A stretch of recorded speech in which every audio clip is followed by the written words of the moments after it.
own perspective is that in the field of management and group dynamics, one of the big paradigms that I've mentioned in this book being different is there's a chapter called Order and Chaos. And in that I described self-governing, decentralized systems, which I think is a very Indian concept, rather than centralized organizations. Central management versus decentral management is a comparison I'm doing. You should read that. And I'm showing how the traditional Indian approach has been highly decentralized down to the village level, with no central authority sort of overseeing and dictating and commanding, whereas the Western system has been very command and control, centralized approach. There are some benefits to each. And there are areas where I would rather have some very orderly, disciplined, centrally governed thing. And there are areas where I would rather have more creativity and decentralization and not have a single point of failure. So that's an example which I have not fully developed it, but I've hinted at this and given quite a lot of information in this chapter. I think there's a lot of potential for that.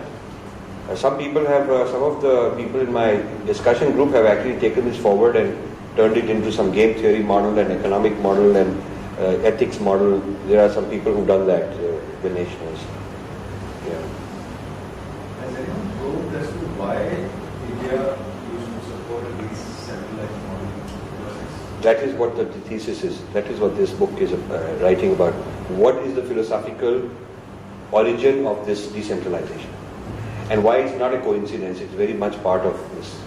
The whole Indian civilization is built on this. Why it is so, the texts are like that, the stories are like that. Why it is so, and what made the West institutionally very strong, centralized, authoritarian, what happened in their history, what are the defining milestones. This book tells you a lot about that. The whole thing is on that. When I say being different, that's the title. So I'm explaining what are the major differences and what's the origin, historically, philosophically, of these differences. Geographically also?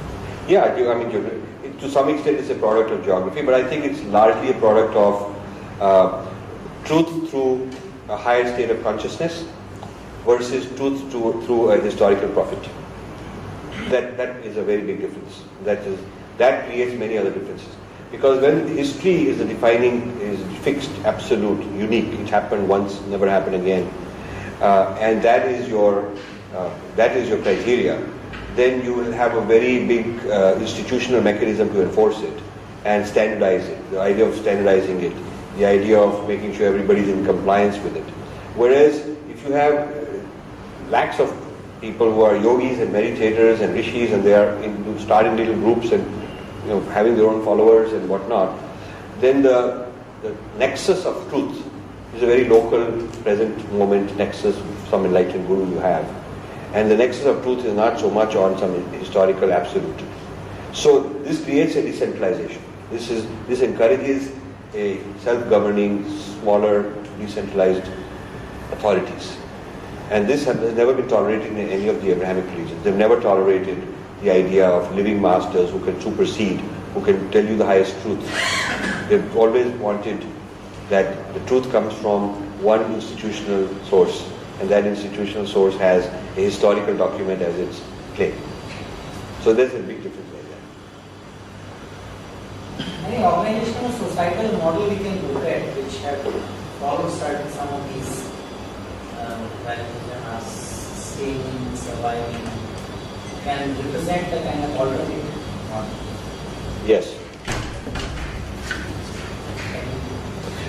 I see the societal organizational model. You have to look at.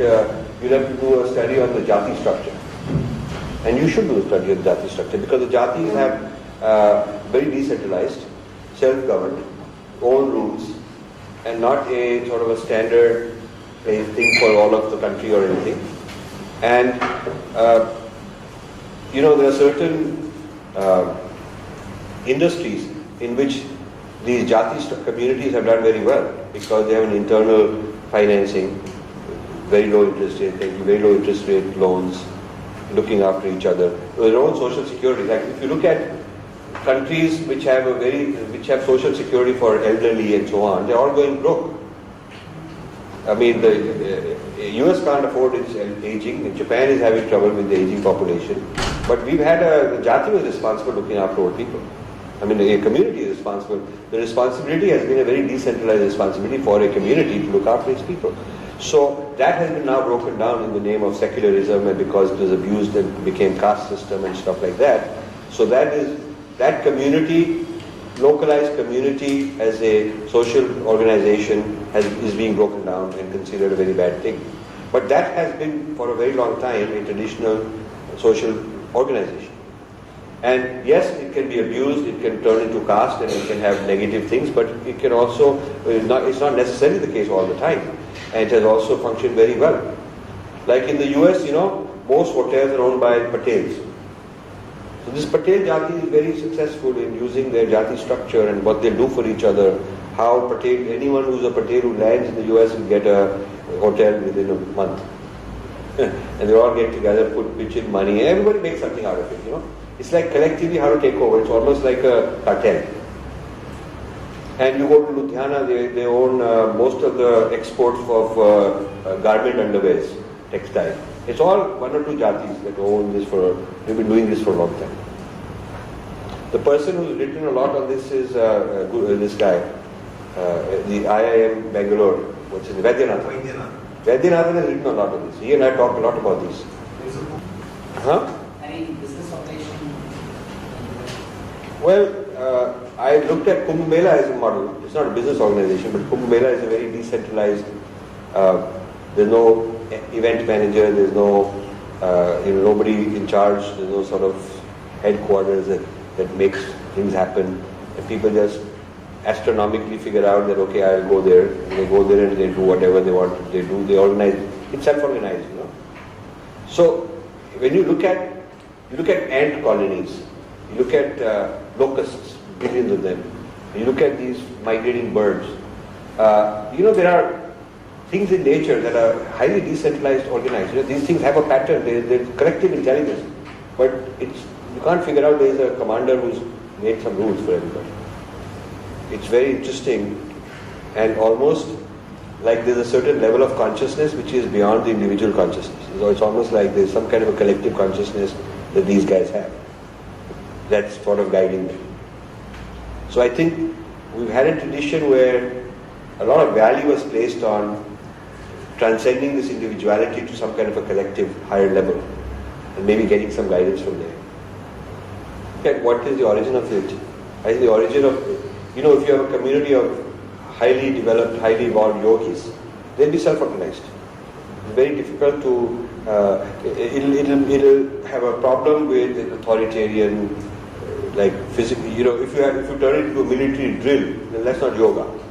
So there's a difference between a highly institutionalized, authoritarian, top-down structure, which is the church model. And that has to do with what I call history centrism. In this book there's a huge amount on history centrism versus Adhyatma Vidya as your access to truth. The Adhyatma Vidya requires the yoga to access truth. It's there.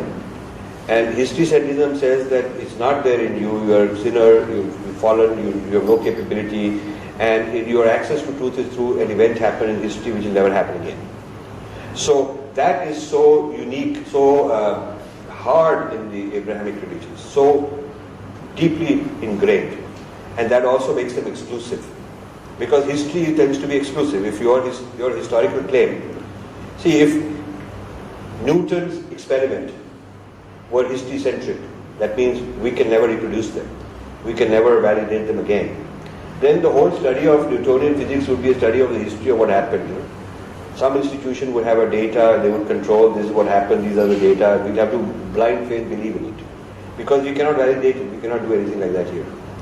So the history centrism claim is a claim based on human beings not having a potential to discover, to experience as living beings, to have that kind of experience of their own.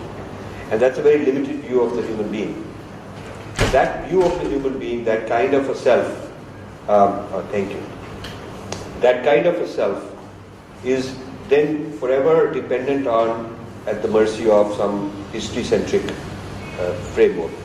And that history-centric framework generally tends to be taken over by an organized religion. And that organized religion's intellectual property, if you will, or proprietary, technology, if you will, is that history. So the Adhyatma Vidya civilization goes in one direction, and the history-centric religion goes in another direction. And this also leads to ideas I've introduced of integral unity versus synthetic unity. The integral unity is an organic unity, and where the relationship between parts and wholes is symbiotic, and synthetic unities are forced together. So that synthetic unity also versus integral unity is another defining difference. And then that leads to order and chaos, attitudes towards chaos, uncertainty, unpredictability, flux is different. So all of these are the points I'm explaining in this book. The Indian society has been, or spirituality has been more individual-based. Yes. One fends for himself, wants to attain a higher level of spirituality. And that is part of this decentralized self-governance. Right. That also makes it much more compartmentalized. Each person thinks for himself and creates a group for himself. And that makes it... It makes it more difficult to have teamwork. Right. It makes it more difficult. So there are two optimizations. You optimize the collective and you sub-optimize the self-governance. The ability to think for yourself, to make decisions for yourself, to be out there, improvise. So Indian music is improvisation, right? There's no conductor telling everybody to do this. We're improvising. So the Western music is not like that. So there are strengths both ways. Right. And usually these people evolve, don't want to take the time to package it for the common person to assimilate their own experiences. Right. That is where the U-turn comes, I think. Right.